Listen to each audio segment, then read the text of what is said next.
Next, we have someone who joined us in Boston, at a hackathon in Boston, Elio Icaza from the Rhode Island School of Design. A welcome to Elio.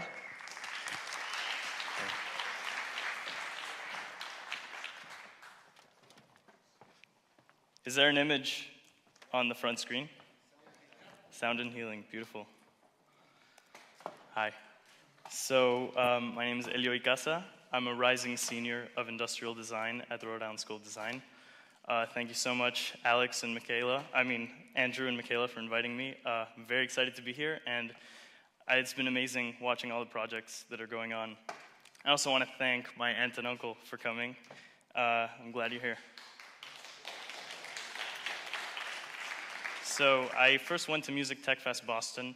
A friend told me about it, and I was really interested because of its focus on sound and music. And over the last year, I've been doing a variety of sound-related projects. I think sound is very interesting as a design constraint.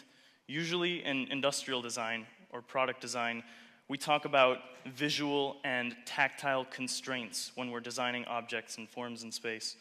And constraints are really parameters of people, parameters of the products we're making so that they work for a certain person.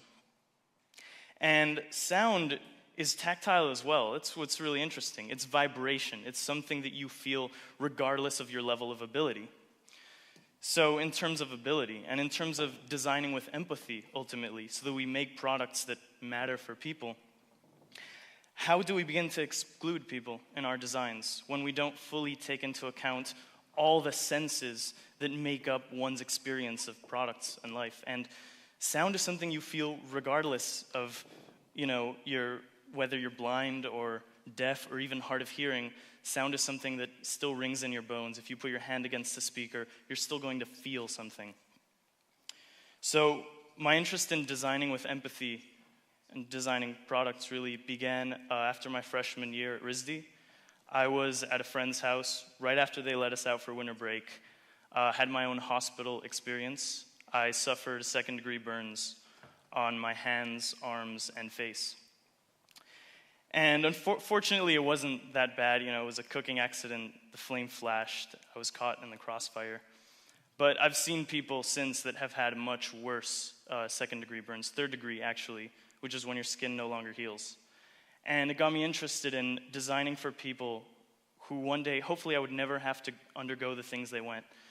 Cancers, other forms, disabilities. How do you begin to design for those people and tell them you understand them when hopefully you'll never go through what they've gone through?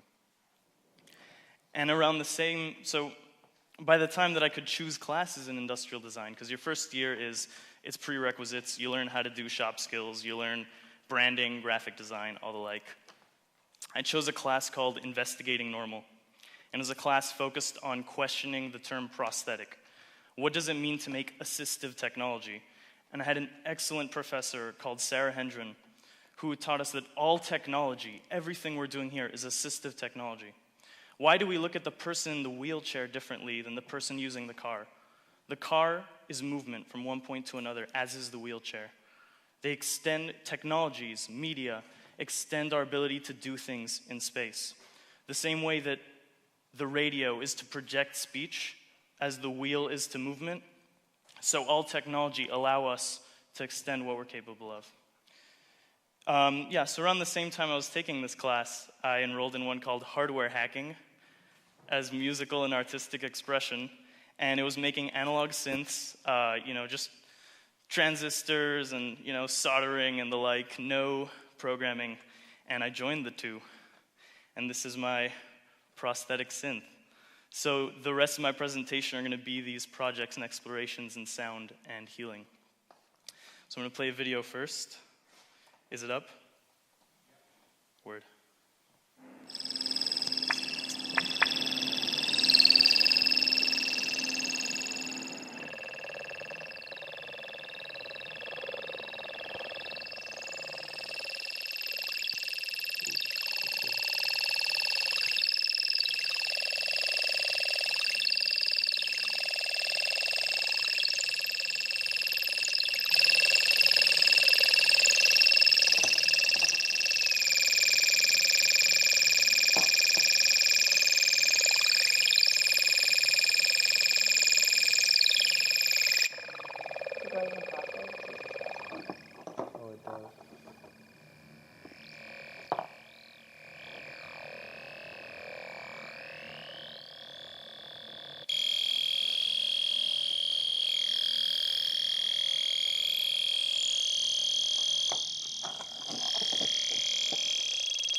So the prosthetic synth, you're not meant to listen to it with your ears, necessarily. So you saw the sound was output through a little contact mic, which isn't a regular speaker. It's just a little disc that vibrates.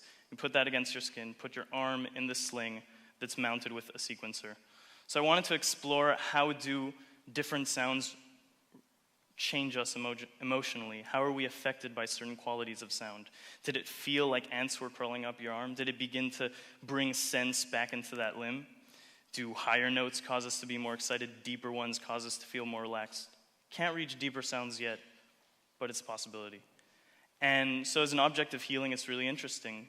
Could objects like these exist that through our use with them bridge some digital and physical divide and provide our own feedback? And actually yesterday there was a speaker that came in, and I think it was called BioBeats, and they made an amazing product. It's this stone that begins to produce sound along with your heart rate and your breathing, and there's no screen, just the speaker, and this is what I'm talking about, products that bridge your sense and your ability to feel.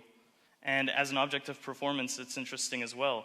This limb that one might see as incapacitated or disabled is no longer receiving criticism, receiving opinion. It is projecting its own voice. It is saying that it is more, it can be more. So here are the innards. You know, it's not a flat circuit board yet, but one day. And this is the strap that you put on your arm, feed the contact mic in, and this is the contact mic. This one goes into the sequencer, that's the little speaker. So part of the explorations for the prosthetic synth were part of this hardware hacking class. And we had a midterm presentation, and the midterm presentation is where you play your analog synths in whatever state they're in. If it's one button, hey, you're going somewhere. And I did the balloon induction orchestra. I'm gonna skip straight to a photograph really quickly. I found this photograph online, and it's of the Dutch student orchestra playing for some elderly people. I think this was like 2 years ago. It's taken by a Dutch photographer. And the entire audience was given balloons. And the balloons amplified the sound of the orchestra, of the symphony. And you'd think that one wouldn't hold a concert for the deaf. But within the deaf and hard of hearing community, there are people that go to raves, because it's the energy, it's the movement, it's that vibration, that physical feeling that really brings them in. So for the balloon induction orchestra, it was just my professor and a few friends in the audience. I played the sounds that you heard earlier and asked the audience to hold on to balloons and put in earplugs. And whether they wanted to block off their sense of hearing fully, which was so tough to do. I blocked my ear with everything, shirts, headphones. Anyway, I asked them to feel or focus on the feeling of the vibration going into the balloon, and whether they could sense something they heard and feel it as well. It was up to them, and they could do it if they were comfortable. And actually, I was told that the most exciting part was the feedback. So they were expecting kind of sounds coming from the speakers, but the moment some feedback was created, they felt it all through the balloon, and it was shocking. And so these explorations and sound, healing, and environments, really, that I was trying to create, I did once more. It was in September of last year. Most of these are from the fall of 2013. And I did the Hospital Soundscapes project. And Hospital Soundscapes was the first workshop in a series of workshops that I organized with some friends over at RISD and Brown University that explore the intersection of design and health, science and art. And I co-founded Design Plus Health with Ravi Sarpatwari, who's a medical student at the Brown University Albert Medical School, Drs. Jay Baruch and Enrique Marquez, who are professors and they're practicing doctors as well, and my friends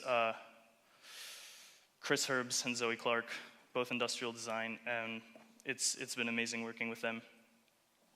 And so Hospital Soundscapes was an attempt to recreate the hospital soundscape, and that is the sonic environment that you're in order to begin to teach empathy to these students. So as a semester long of workshops progressed, we wanted students to focus on people of varying abilities and conditions that they would be learning about.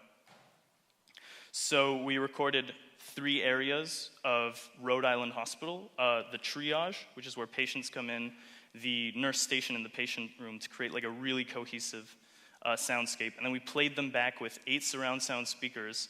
I really have to say thank you to Sean Greenlee, who's a sound designer who teaches at RISD. So he's actually a drawing professor, and it's amazing for him to come from this completely different background and teach students about drawing and movement through sound. So I'm going to play this quick video. I wasn't able to clear the sounds of the hospital, personal health information. We could only use them in an educational setting. I tried to say this was educational, but these are the sounds of Muslim prayer that our professor had recorded on one of his trips to Morocco.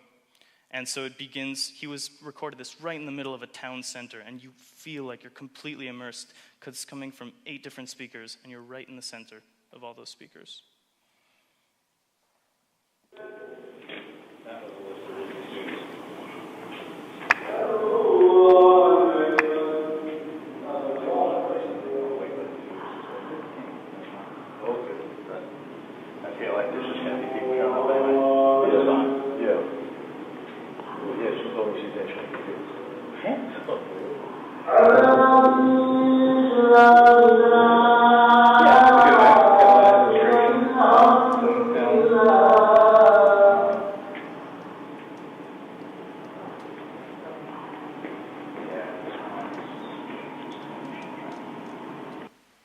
I mean, it was very beautiful to be surrounded by those sounds and the ability to feel like you're standing in a completely different environment.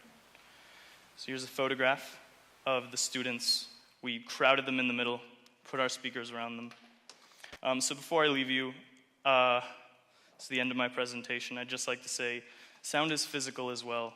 And what a lot of the projects are trying to do here is bridge all our senses in order to create experiences that are no longer isolated, no longer just photographs or just songs, but entire immersive experiences that are frankly completely possible, and they can begin to break away the boundaries between each other and see that we're really all the same. Thank you.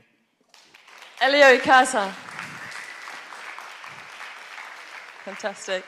And Elio was with us in Boston, and if you want to see him jamming impromptu with the likes of LJ Rich from the BBC was there, with our own Jeff House, with Adam, who's over here, and with CJ from Berkeley, who would like to have been here tonight, but he's over in America.